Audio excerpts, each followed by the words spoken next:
The colors high, heave ho, thieves and beggars, never shall we die. Welcome aboard the Blackbird.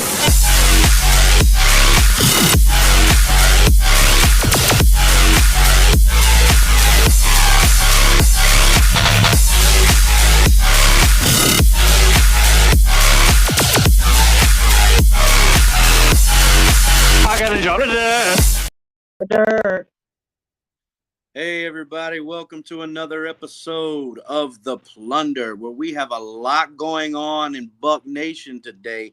If you haven't been in tune, slow down, turn your volume up, take your phone, turn it to horizontal, get a good screen of this, because you're fixing to take in a boatload of information on literally just two players. That's what we're focused on today, guys. So I want to make sure you're very aware of what's going on right now in Buck Nation. First off, in serious news, Yaya Diaby went down just minutes before practice ended today. He got tangled up with Vita Vea.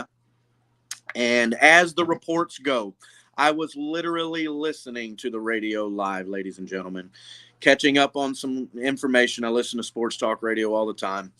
And I'm setting on my Xbox. I'm going to run some game of Madden, you know what I'm saying? Get my juices flowing while I drink my coffee this morning. And they said, hold up, somebody went down. And this is, again, just 5 minutes before practice ended today. So it was a very early start to the morning. And Yaya and Vita Vea got tangled up in one of the plays. Well, they were talking about it. They couldn't identify the guy at first who was injured. They all saw the crowd. They were describing the crowd around the player. And then all of a sudden they said the card's coming out. And my heart sunk immediately.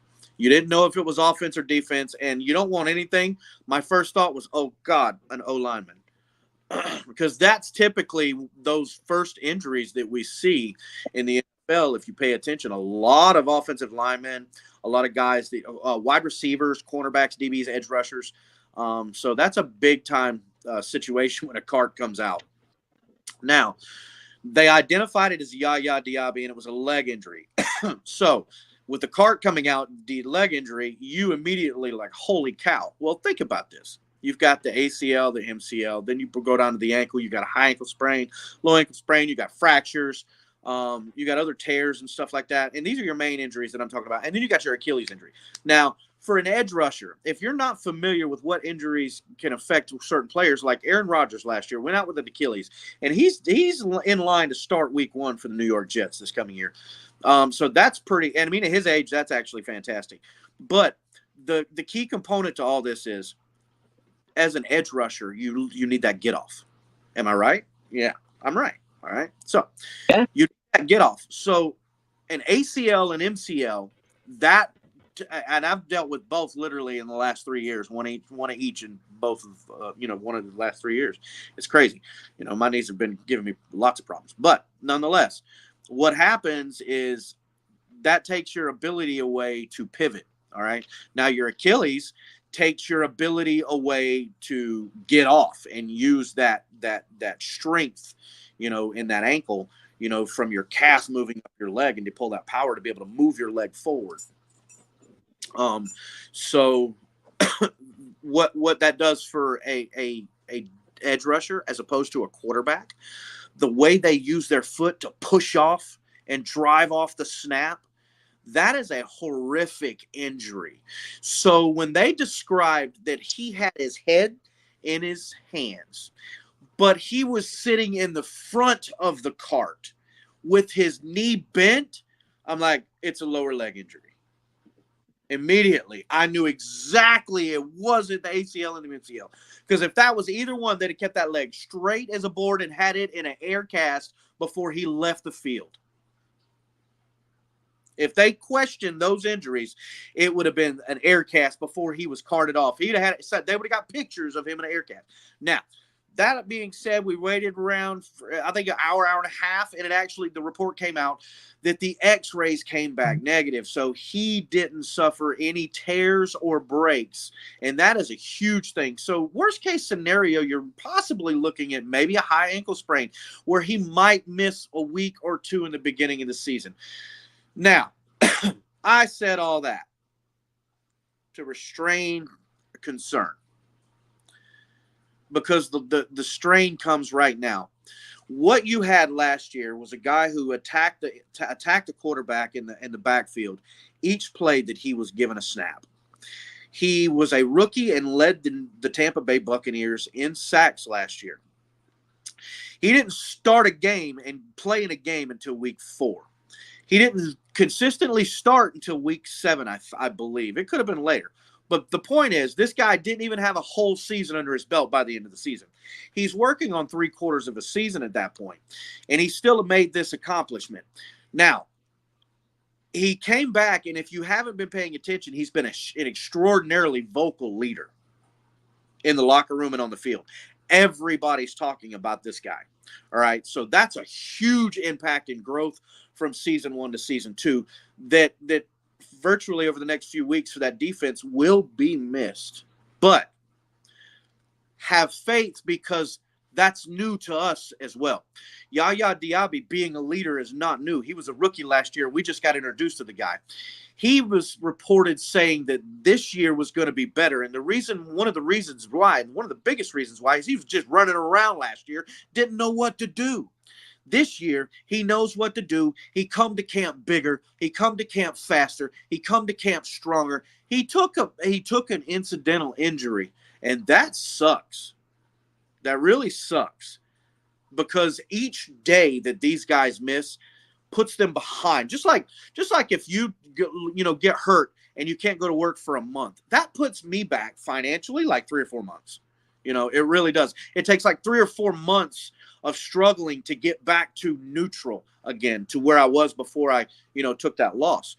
So it's the same thing for the production of these guys when they work on these football players. When they work on these football fields and do their jobs, when they miss these repetitions and day in and day out, and even reps in practice, if you're having to split reps with another player because you just, that's just the way it is, then you need to step your game up, to be able to be that lead guy, because that production, that high level production, it counts on that kind of effort. So this is a big time injury for Yaya, but we avoided, we as fans, and he as the person that is actually going through this, avoided a major injury, I believe, in either the ACL, MCL tear from his knee down to the Achilles, to where it looks literally just like a high ankle sprain. What are your thoughts and concerns? What when you read that stuff, what did you go through? I mean, initially, I remember we were talking, and we'll get into it. We were talking about Extreme Worst thing early this morning. And as I'm going through the day, man, I caught the initial reports about Yaya going down. First thought was, fuck. Because all I read was lower leg injury. Didn't really hear much about it. Didn't read a lot into it.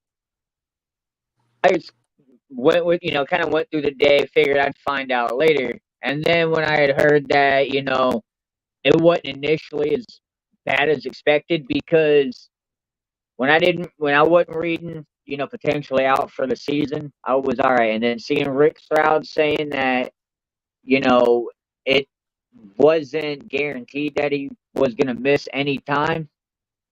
Cool. Bro, lower leg injury, let the dude miss the preseason. I need this young man when the games count. That's just point blank. This dude was hella instrumental in that pass rush last year.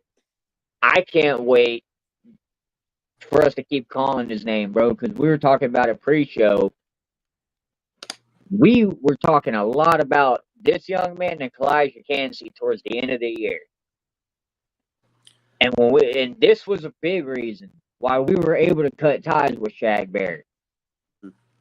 This was a big reason why a lot of fans, including us, were calling for Joe Tryon's head, for Logan Hall's head, because this young man came in and produced right off the bat, bro. And we were ready to make this man day one, like day one starter. And he made it. I'm all right with him getting a little dinged up for the moment. I just want to know when he touches that field week one, brother, that we're getting 100% Yaya Diaby. Absolutely. Absolutely. 100%. You know, when I heard it, I mean, I was like, it's like putting on a bet, you know, backing a team, right? You know, you talk a lot of shit and you back this team. You throw a truckload of money on them and you miss the first quarter, right? So you're running home to get home from work and you catch at the beginning of the second quarter and it's like 27-0. And you're like, your heart sinks. That part there is what I felt, you know, in support of Yaya and the way I believe in this cat. Like, if I took a side by side, and I've got a post coming out. I'm actually gonna write an article about Yaya. Look for it in the next day or two, in the next 48 hours for sure. But I've got a picture, and you'll see it when you see the post. You'll understand what I'm talking about. This guy, last year to this year, he's bigger, dude. He's probably, I would say he's probably 20 to 30 pounds bigger. And you know what? That's what you need. And he looks smaller, but muscle is heavier, but it's leaner, so it doesn't take as much to get as much, you know. Yeah. So like, and as an edge rusher, come on, that's nasty. That's Myles Garrett territory. Think of his size. Now, hear me out. Hear me out. Okay, hear me out, Trevor. If you're listening, you'll appreciate that. Long and lanky, Myles Garrett. Power, Myles Garrett. Speed, Myles Garrett. Every one of those three is Yaya Diaby.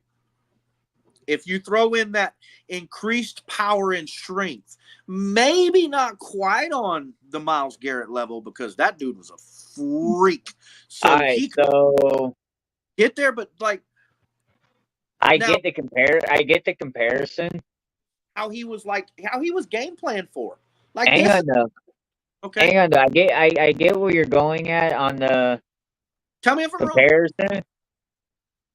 But would it really be Myles Garrett as a defensive end, or would it be a Micah Parsons type player who would be the outside linebacker type guy? Because if that, and I'll be honest, hear me out on this one. If we can get that type of disruptiveness, ain't got. Hear me out though. You ain't got to go full-fledged pass rush with Yaya. As long as this dude can disrupt that backfield, no matter pass rush, it doesn't matter, bro. I just want to know, and I just want to see Yaya in that backfield. Right. That's what I'm hoping for. Again, look, you don't have to be the Micah Parsons. Elijah Cansey. Yeah. Clyde, you know what, bro? I want to see a big step with Elijah this year, too. You know what? I expect that. To be fair about it, I expect that because of the way he carries himself and the kind of game he had games he had last year. What I want to see is for me, it's too late for JTS. Okay? Oh, damn. Houston's on the board first. Really? Yes, sir. Okay. So it's too late for him, but I would love to see a surprise step up.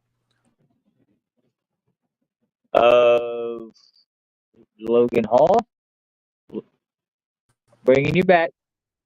I don't know what happened there, but either way, I'm talking about Logan Hall.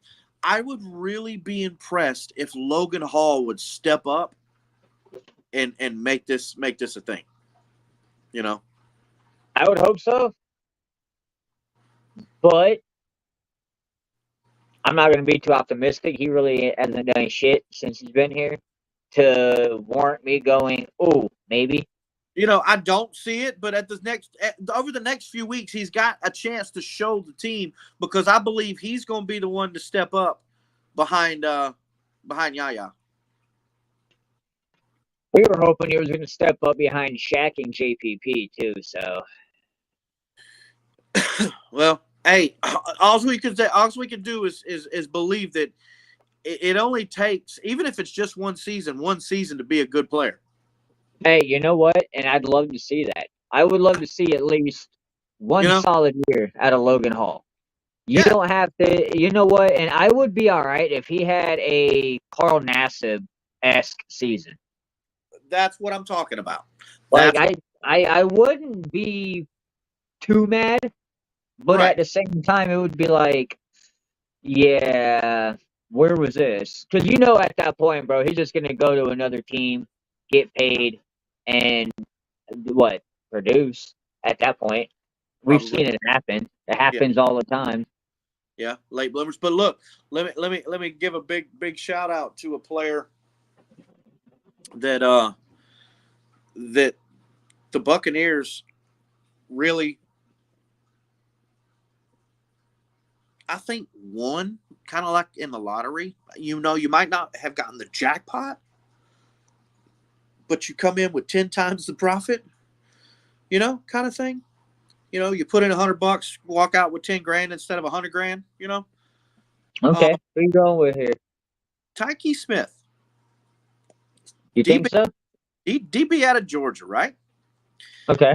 There has been a lot of chatter about this cat being way beyond his time.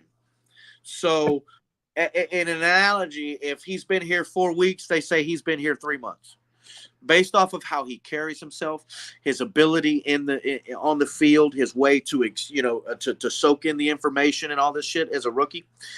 Okay. Now, go back to the players we drafted this year. All of them were in big-time schools. Tell me one that wasn't. Okay? Now, you look back in the history of the draft, and I did this, and I thought about doing an article about it. But I just did an article about Jason Light. This goes to support my article, and if you hadn't checked that out, go check that out. It's on my page. But I'll actually, in the video on 88, I'll go share the link to that specific post, so y'all can check that out. The point is, Jason Light in the scouting department, if you watch the first episode of In the Current last week, the scouting department, just like legal aids for a lawyer, they do most of the work. The lawyer just knows how to put it into words. You know what I'm saying? They're just the slick ones. But those attorney investigators and all those people, they do the hard work. Just like a surgeon, he does the most important work. He doesn't do the hardest work. Not necessarily all the time, using it as an example. So they don't get recognized as much in the scouting department. Is just like this, because man, they do a great job. If you look at the players that Jason Light drafts, when he makes those decisions, where do you think he gets the information? Those guys that they to do this. So, that being said, all of these players that we drafted were from high-level competing college schools. Every single one of them. And that was more consistent this year than it has been in the past. He's been drafting really good in the last few years. We've put together a nucleus of players. And to link off of something, that picture that diagram that I sent you, can you pull that up? Yes, sir. Thank you, sir. This goes to support what I'm saying. What Jason Light has done and what he's building for the next few years is ridiculous. They're talking about Tyke Smith being one of the most loud leaders on the field and in the locker room. He's a he ain't even had a game. He's coming out, showing up. He's ahead of the bar. You know, like, you know where he played? Georgia. You know what he did? Won 2 national championships. Oh, nothing. You know, competing at the highest level. I expected that. I'm from Georgia, so I do have a little love. But you know, Jalen McMillan, who's been a star. Hey, let me just say something about Georgia real quick. Go ahead. Look at where that talent damn near got produced. Where's Kirby Smart's roots at? Where did he learn how to coach from? Yep. That's all I'm gonna say. Alabama. Fair enough. That being said, whenever you're ready to bring the image up. Oh, the image. Yeah, I can't produce that on here. You can't that? No. Nah, I can't pull that up. I don't know. Let me pull it up right here. I'll give you the information. Yeah, I have it pulled up on my phone. Oh, that's okay. No big deal. Yeah. All right. So I am going to be working, figuring out how to do the overlays and shit. Okay. And there will be a way. Either way, this is a report brought out by the Pewter Plank, and I'm giving them credit for the report. I could have went out and got the information. I was thinking about it. They actually had this information out there, and this report. Shout out Pewter Plank. So the only ones that ever paid me for writing an article. We'll focus on this offseason. We discussed this in earlier episodes of Pancakes, Power Bombs, and the Plunder. Mike Evans, 2 years. Baker Mayfield, 2 years. Antoine Winfield, 4 years. Tristan Wirfs, 5 years. Okay. Last year we drafted Yaya Diaby, Kalijah Cansey. 2 years ago we got players like Zion McCullum, Christian Izzian. You know, we drafted Jalen McMillan. We picked up, unfortunately, a solid lineman as far as depth goes that we unfortunately lost to an ACL. I think it was an ACL or MCL. Might have been MCL. I can't remember. He's out for the season. You talking about what, Zapata or whatever his name is? Yeah, I think he's out for the year too, which sucks. I'm not sure if it's I can't recall exactly if it was ACL or MCL, but it's one of the two. But anyways, but what Jason Light and that front office has put together with those 4 signings, you look at the Tyke Smith situation, you take it across on the other side of the ball, you've got Jalen McMillan. We ain't even really started digging deep on Bucky Irvin, who for the Oregon Ducks really put out some production in that offense. So what I'm referring to is the leadership and the maturity of these boys that know that if you get with a program and you stick with a program, you can build something to be successful. You know, because these guys have experienced even look. Let's talk about Alabama for a second. Well, hey, hang on though. While you're on this topic, let me just say something. When it comes to Jason Light, right, I got nothing but love for this dude. There's been a lot of times we questioned if we could get certain players. And, you know, 2020,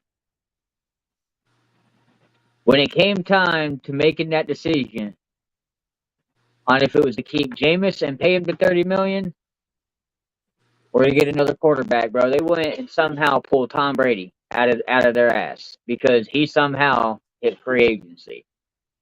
Yeah.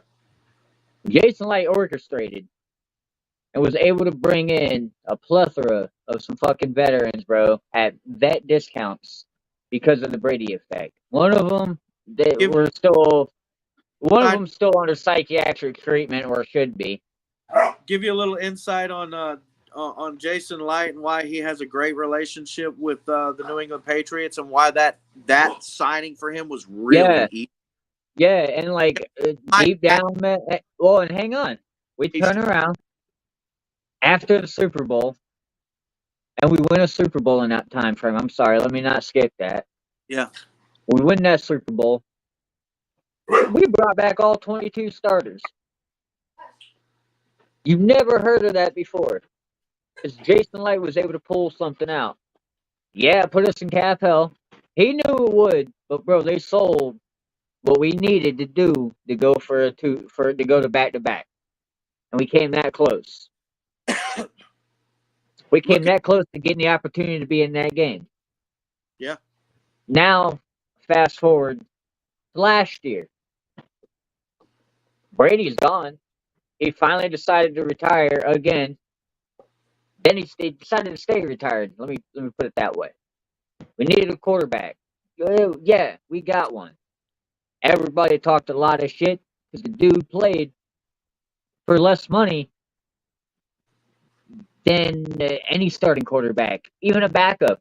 Damn, I mean, bro, he was like what 22nd Yeah. in pay for quarterbacks, Yeah. some shit like that. Yeah. It was low. And then, bro, this man turned around, has brought back Mike Evans numerous times, working cap magic. We lock up Antoine Winfield, bro. We lock up Baker Mayfield. We bring back Mike again. We lock up Levante. Then you turn around and lock up, and who we're going to get into later with Tristan. And I'm going to tell you, bro, I'm excited that we get to talk about this finally because this is going to, bro, I'm bringing back shit that I remember talking about when we drafted him. And I remember the draft show. I do believe you were a part of it when I was Crew Life. Possibly. But I do remember us being excited about this dude. But before we get into that, man, let's go ahead and knock this out of the way so we can get into our excitement. Yes, sir. And this graphic was shown by accident, but hey, it's all good. The Plunder Fantasy Football League. We've got about 10, I think 10 open spots, maybe 9. I had somebody talk about joining earlier today. But again, they're $20 buy-in. That's $240, right? Out of that $240, $160 will go to the winner of the championship round. Okay? The remaining balance of the money will be donated to a charity of the league's voting choice. So basically, everybody gets a say as to what, and then we'll vote on which charity, and whoever gets the most votes, we'll figure it out. Whoever gets the most votes, that's the charity that we're going to donate the remaining proceeds of the league going into it. And the what we all right, put out. can I throw in my advice if you're going to do it that way? Because I know I'm not a part of it. I am, and this is going to be an outsider perspective. Sure. If you're gonna do that, I would recommend trying to get it done before the beginning of or right before week 1 of the season. Oh, it's yeah. The like I would for the start of the season. I will help you if possible. If we can try to get this done, even if we have to do a draft show for your fantasy football, that would be fun. Like if we can do like a little draft. Look, involved, put a few people in the league on. Yeah, if we could maybe we could orchestrate that somehow. Absolutely, that would be. When you get your league set up, build a group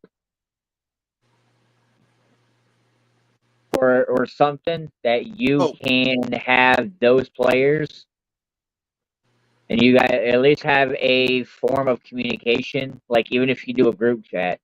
Yeah. I had to make rules for that. I would say. Make sure there's no. I mean, unless you want to have a fun league.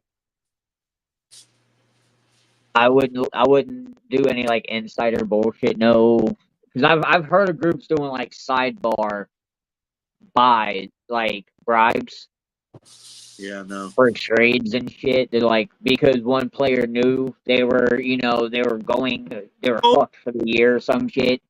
the rules are the rules, and they're pretty. Yeah, like I got them set already. okay, You go, and I'm not going to collect any money until the league is full.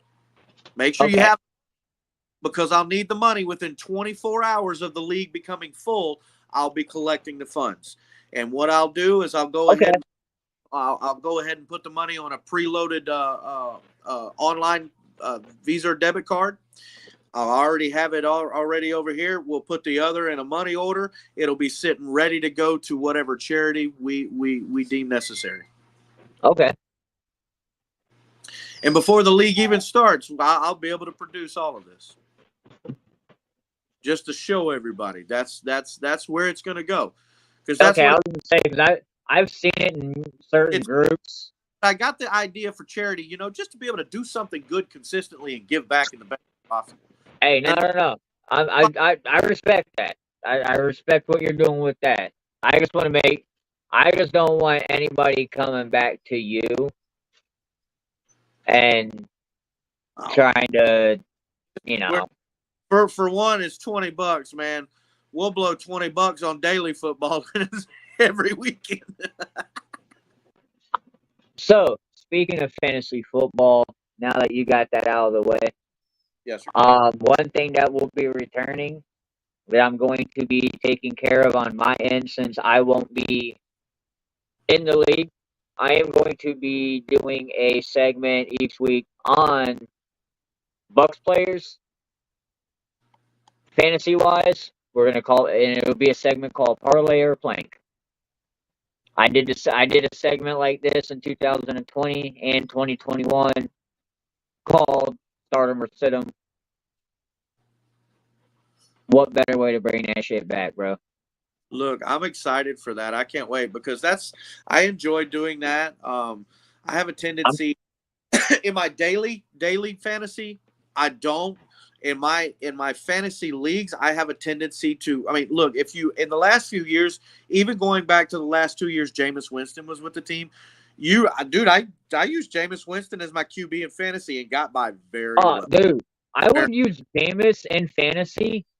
The interceptions would suck, but the yards, he would knock it out for yards, and he would 9 times out of 10, bro, knock it out in some TDs. oh, no doubt, no Like doubt, even during the 30-30 season, as absolutely. much shit as I like, bro, he may have fucked us record wise in a few games, but man, I had that dude as my starting quarterback for a big part of the year. Being a supporter of his, he broke my heart that last game against Atlanta. That interception just before the ball was literally in the Falcons' possession. I'm walking up the steps to go home. Oh, bro, I was sitting right there at the railing with Buck Nuts, Buck Addict, Corey, Yeah. and Tony. Which, hey, shout out to Bermudez is getting out soon, bro. Huh? Yes, sir. He's coming home. But I remember sitting there, bro, and right before I was like, don't. Because Cam braided turn, bro. And it was like, no, don't. And it happened. Like, bro, he threw it left his hands.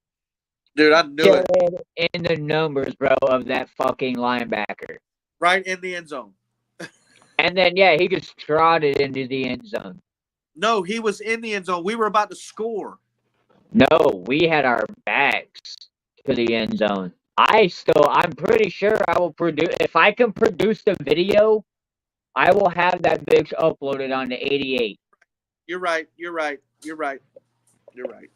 Because I remember sitting there looking right at Corey going, that's going to be the reason he don't come back. Right. He sealed it, and I even said it. He sealed the deal. But I was still optimistic because I was hearing they were still impressed with his season. Look, I was too. Look, if you take 10 of those interceptions away, he's a Buccaneer. I think that you take Tom, hey bro, you take Tom Brady going to any other team besides here, Jameis Winston's still a Buccaneer. They were bringing Jameis Winston back. Get your LASIK, get your knee surgery, come back. We're bringing you back. And Now what did they do? And as soon as they heard New England let go of Brady, look at the records. It's a shame. Look at the record on it. When Tom Brady got released by New England, the same night the report came out, if not the next morning. It was within 12 hours, bro, that we were releasing Jameis. Yeah. So, back to the fantasy football aspect. I'm gonna do your Buccaneer fantasy football, and I'm also gonna be doing it for the rest of your league, which will still carry under the parlay or plank. Heard that. So And I'm excited to get to bring back.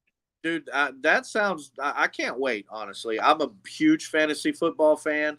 I thrive it. It's just another extension of the game for me, and it not only makes me focus on my team, but it makes me pay attention to everything else going on as well. And that's where we gain all of our knowledge for the game. But I just get overloaded, and I'm a junkie, and I just go through withdrawals during the off season, and like from now until February, I'm like geeking. So look, let's end the night with some fantastic news. Tristan Wirfs signs a 5-year, $140 million, $88 million guaranteed contract extension, which makes him the highest left tackle in the history of the NFL. Now, let me go ahead and say that. Hang on, let me ask you this before you move forward. Is he just the highest paid left tackle? Or is he the highest paid hybrid tackle? Because remember, bro, he could play either side. Well, you could semantically say he's the highest paid hybrid tackle. That he earned that money. He got under. Hey, before you go into it, and I'm gonna tell you, I'm gonna get into it after this. We didn't pay him enough. No, he gave us a discount. Oh, he should have got $100 million guaranteed. Dead ass. Absolutely. You know what? Yes. I a 5-year contract, he's worth every penny of it. Yeah, you know what? I cannot disagree anymore. But a team favorable contract at that. But let's go ahead. I put out a reel today, ladies and gentlemen. So go search it and find it. Okay, just Derek Stevens. You know, you'll see it. Hey, what's up, Sean? You Daniel's in here. You go out there and you check this thing out. And I was sitting on the couch. Hey, can I get something to drink, please? I was sitting on the couch watching. No, you must suffer. Watching something sporting, right? Because this is where I found the information.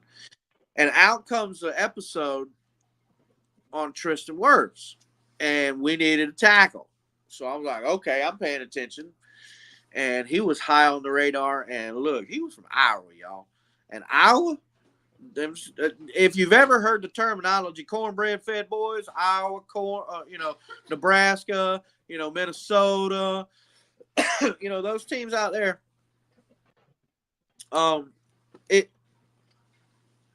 they produce a lot of offensive linemen that really make it in the NFL and the professional leagues, because it's just the way it is. Just like a lot of the athletes come out of Florida. Florida produces a shit ton of athletes, a shit ton of high-velocity athletes, your skill position players. A lot of your offensive linemen stereotypically come from this area. Well, they produce them in college. Well, that's because of the way their offenses run. They do a lot of running in the Big Ten. They do a lot of running up north, because hey, What's up, motherfuckers? What's going on, brother? None but the rent, fool. Hey, I hear you, dog. I hear you. Unfortunately. Look, everybody, give a big shout out to my brother Scallywag for joining the show. What are y'all doing, man? How's it going? Y'all been all right? How's life treating y'all? Look, if I had something to complain about, nobody would care. So let's talk about the blessings we get. Okay. You mean like Hey, Tristan Wirth? hey, You mean like let's Tristan Wirth? Exactly. Hey, congratulations on your son's real father getting paid. You know what I'm saying? Right? So Tristan Wirfs became the highest paid in the history of the league. And look, guys, let's put it into perspective. This reel I sent out today, this video that I was talking about before Scallywag came on, is where Tristan was in a pool. He was on the shallow end or on the side. Oh, Video bro, that's gangster. He broad jumped out of the pool onto the side of the pool. Now, mind you, I don't have the statistics in front of me, but the kid's a giant. Okay, look. He's big this way, and this way. I couldn't broad jump onto my fucking bed from the floor in the water without being in water. Bro, I remember watching that video draft night I was very impressed. and just Very, being very like, impressed. yo, that dude is a monster. And bro, let's talk about it. His rookie year, how many sacks did he give up? 0. I think in his whole career, Bro, hold up, in his whole career, he's only given up like 2 or 3. And hey, Antoine Winfield was showing that shit a while. Right. Hey, hold up. Can we give a shout out to the record-breaking fucking money that our team has made off of our fucking record-breaking draft class by Jason Licht? Yes.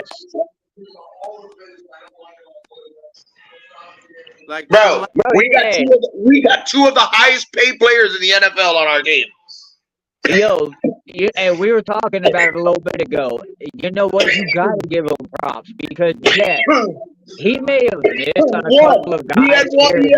He had 2 bad drafts. 2. And they weren't even really bad per se. Well, Aguayo was shit, bro. Aguayo was horrible. Hargraves was horrible. I mean, Hargraves was pretty decent, but then I'd say Hargraves over like Tryon. You got to take Logan. Logan Hall is one of those that came out of a good draft class.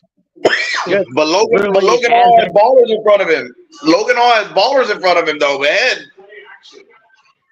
And when he's on the field, bro, he hasn't given. I don't see a reason to keep him around. I'm just sick and tired of seeing these fucking people go down on us, dog. Look like at it. Yaya was big today. Yeah. Hey,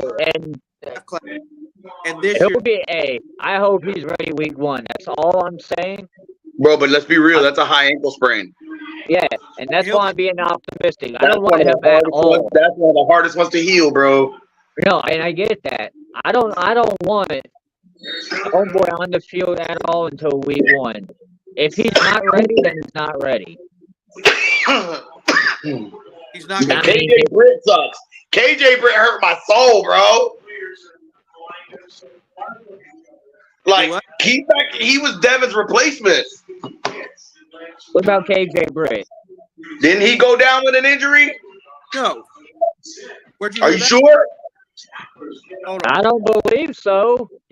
Our backup tackle. I know Apata. We had 3 people go down in 2 days from what I heard, from what they've told me. No, I'm looking Somebody up. told me KJ Britt went down, Apata went down, and then we saw fucking what's his name go down. Yeah. No, I'm looking up. I'm looking at it. There's nothing that I see with KJ Britt. No. Okay, good. then that was the misinformation that they gave me because I have it on my messages. I literally have it in my messages. Two people. I mean, maybe he wasn't practicing or something, but no, I don't even see anything where I see where Vita was part of that entanglement with Yaya, but Yeah. they said Vita's okay as well. Yeah. We've only But lost. There's a Yeah, from what I've seen, we've only had 2 guys go down. from like ailments, and strength, stuff like that are practicing, but nobody's really suffering from it.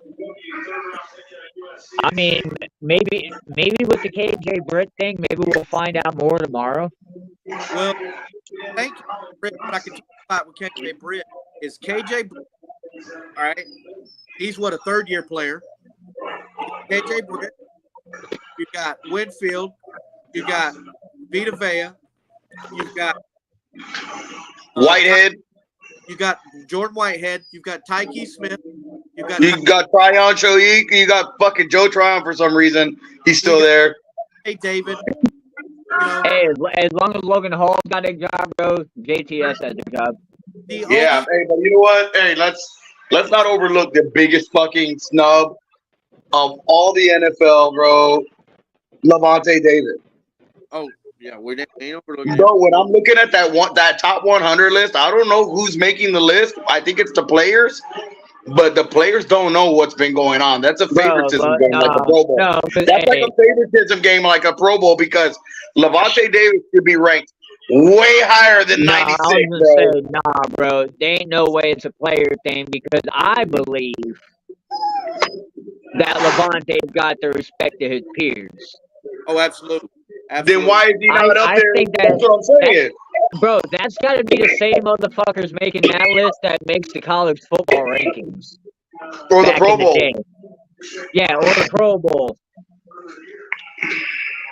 It just upsets me, man. We get no respect. Every time I turn on ESPN or the fucking stupid ass. You know what? Hey, you know what though?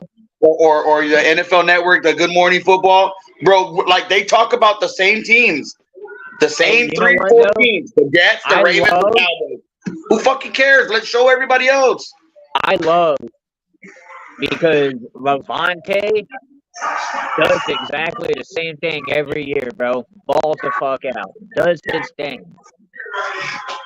We said this shit, Daniel, in 2020, bro, when we got Tom Brady. We were saying it before then, bro. We weren't getting coverage.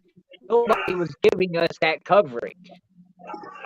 Brady got here, bro. They were down our fucking throats. I remember because I was that close to having my fucking press pass because of everything with Bucs life, bro. We were that close until Tom Brady came in and the pandemic hit. I remember getting snubbed for that because you had to be national journalist because Tom fucking Brady, bro. That's the only reason the league knows who Mike Evans is, and it's the only reason that anybody knows who the fuck we are. And it's disgusting. But you know what, bro? Levante's gonna come out. Hey, Levante's gonna remind them.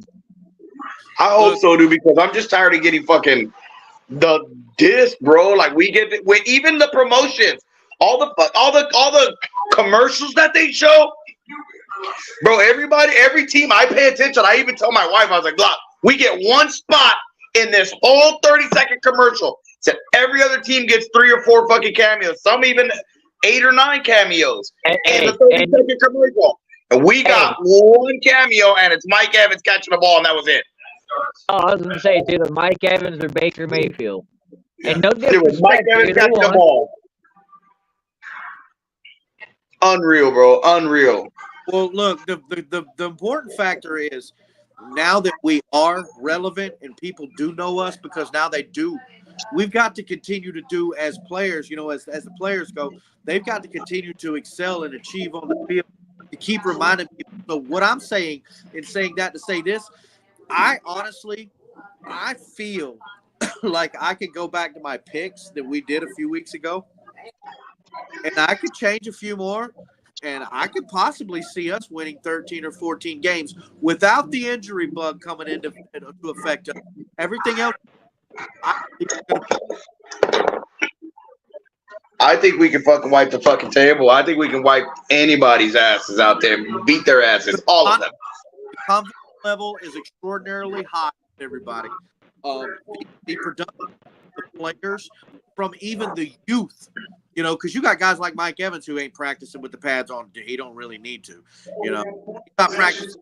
Hey, you know, not a lot of youth taking a lot of these reps out there. And it's really freaking hot out. I mean, go down where you're. We're both, you know, us two. So it's really freaking hot when they're doing it. They had a night practice. They only have one practice. That was the second day they had pads. That first day pads, it was rough. They didn't want to go back to pads. You know, a little bit more time to do.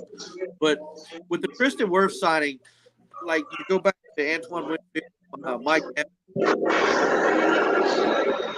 last year's draft, this team is built to make a run again and again and again. You know what? And I agree. This is what we're doing, bro. We're building for the long term, and I'm just hoping with everything we're investing the same way we're doing with these other, or the way these other teams are, same way Kansas City's been doing it. I just hope our team is better. I hope that we mess together so well that we're great. Yeah. Hey, 5 years from now, bro, I at least want one ring out of it. Let's get one more real quick. You know, with the guys that we got right now, there's no doubt in my mind that we can do that. The team is very talented. We just don't get the recognition and the notoriety, and we're not on the map or talked about all the goddamn time. And look, there's a lot of chatter of the two differences. The two big differences from last year to this year is the way the team is prepared, the way the individual players go back. Yeah, they know that Baker's their quarterback. They know who's gonna be their team. But also, playbook. There's a lot of chatter out there talking about how much better it is going to be based off of the example of what we've seen already. A lot of people talking about that. This year, very much. We can really do it big. Baker didn't have the respect from all his teammates last year. This year, they're all on board and they're ready to go. They will fucking run through a wall for him, like they said. Yes, sir. He's a great teammate. He is a great fucking motivator, dude. He's a great pen talker, and he's a fucking leader, bro. He's just a great leader. Hey, you know what, that pizzazz, that chip on his shoulder, that shit that you can't coach, bro. And he's got it, and he's good at what he does. Hey, you want to know something, bro? The vibe in Tampa, I'm hoping is real, because what we have with the Bolts, it feels like we're kind of getting that camaraderie within Tampa. You got, they're embracing the two new fathers on the team. We need to stop fighting each other. We need to stop fighting each other as fans. Yeah. What, we're bro, allowed to have differences and still be friends. Yeah. You know what, bro? That's what I'm getting at on it, and that's a good point. Magic Man. They're building that camaraderie on the roster, bro. We need to build that camaraderie within the fucking fan base. No doubt. And it doesn't have to be Crew Life. It doesn't have to be What the Buck. It doesn't have to be Leatherheads. It just needs to be us, like Bucks. That's it. Just Bucks. Bro, just fucking. Hey, you know what, bro? Sometimes everybody gets too wrapped up in that group. Look, bro, I'm not gonna say one or the other, bro. But I'm real passionate about my team, bro. And I've said it time and time again to both of you guys. I don't want to be a ringleader in the circus. I don't want to be the fucking guy that's on the trapeze. I don't want to fucking run with the tigers. I want to be a motherfucking clown. Yeah. That's it. I don't want to have no responsibilities. I want to dress up and act a fucking fool and have fun doing it. That's it. Hey, I want to be friends with everybody. I want to be friends with everybody. Yeah, no doubt. Well, hey, I appreciate it. I really appreciate it. It's been a few weeks since I've seen you and talked to you. It's good seeing you. Glad to know everything's going good with you. As of today, I think we escaped a very major tragedy in Yabi's in. So we got that forward to be optimistic. We also got worse locked. In the next 5 years, guys, it's going to look beautiful for the Tampa Bay Buccaneers. Just wait, be patient because it's coming. And what you got right? Tampa Bay, baby. Oh, Steve, we're about to get canceled. It's in my blood. Oh yeah. Hey, I was about to throw all my money. At the Plunder 2023, powered by BucDad.